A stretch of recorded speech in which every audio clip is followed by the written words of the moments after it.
Cartoon Network's Ben 10 gave us everything: aliens, transformations, and the fantasy that maybe we could slap on a weird glowing watch and become the most overpowered 10-year-old in the universe. But while the show spawned comics, toys, and way too many reboots, there's one thing fans still argue about: the games.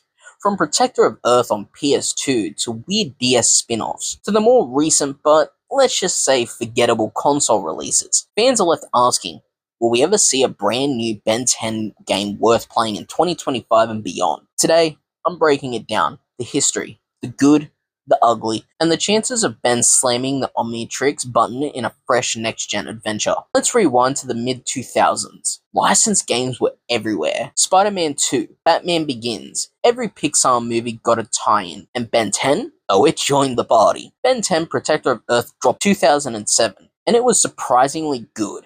Not perfect, but fun enough for fans. You could smash bad guys, swap between aliens like Forearms and Heat Blast, and pretend you were living out Cartoon Network's prime Saturday morning lineup. The game sold decently, enough to spawn sequels like Alien Force in 2008 and Vilgax Attacks in 2009. They were solid beat-em-ups. Nothing groundbreaking, but for kids who wanted to scream, "It's hero time!" they got the job done. But after that, things got messy. Ben grew up, got redesigned, rebooted, and somewhere along the line, the games went from fun little brawlers to licensed shovelware territory. By the 2010s, licensed games were dying out. Publishers realized they couldn't just pump out rushed tie-ins anymore, especially with the rise of bigger and shinier titles like Assassin's Creed and Call of Duty. Ben 10 games kept releasing, but, well, let's be honest, you probably didn't play them.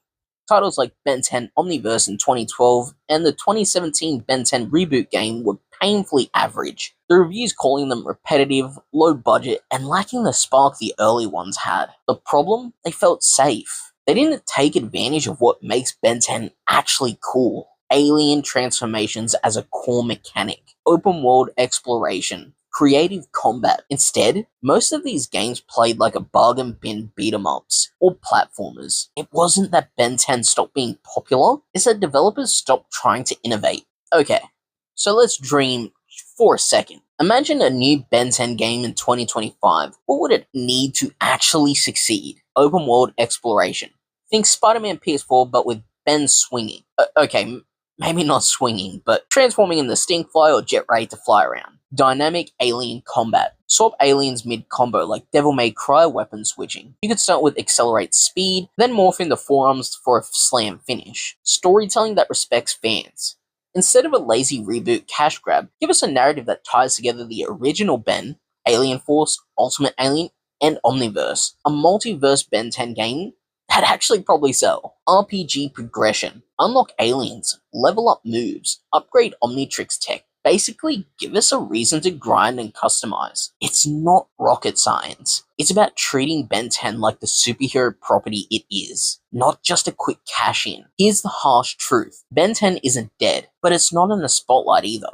Cartoon Network's priorities have shifted. Warner Bros. Discovery is in chaos half the time, and making a AAA licensed game costs millions. Studios don't gamble unless the IP is massive, and right now, Ben 10 isn't exactly Fortnite or Batman. That said, there's a growing nostalgia wave. Shows from the 2000s are getting revivals, and older fans, us, now have disposable income. Look at how Teenage Mutant Ninja Turtles Shredder's Revenge blew up, or how Dragon Ball games keep thriving. If WB wanted to, they could tap into that nostalgia and drop a Ben 10 game that finally does the franchise justice. The chances aren't zero, but don't expect a Spider-Man level blockbuster. More likely, we'd see a AA game, maybe something digital only, that tests the waters. If it sells, then maybe Hero Time makes a full comeback. So, will we ever see a new Ben 10 game? Maybe. But whether it's another half-baked tie-in or a real shot at greatness depends entirely on whether studios see the potential. The Omnitrix is one of the coolest mechanics in cartoon history.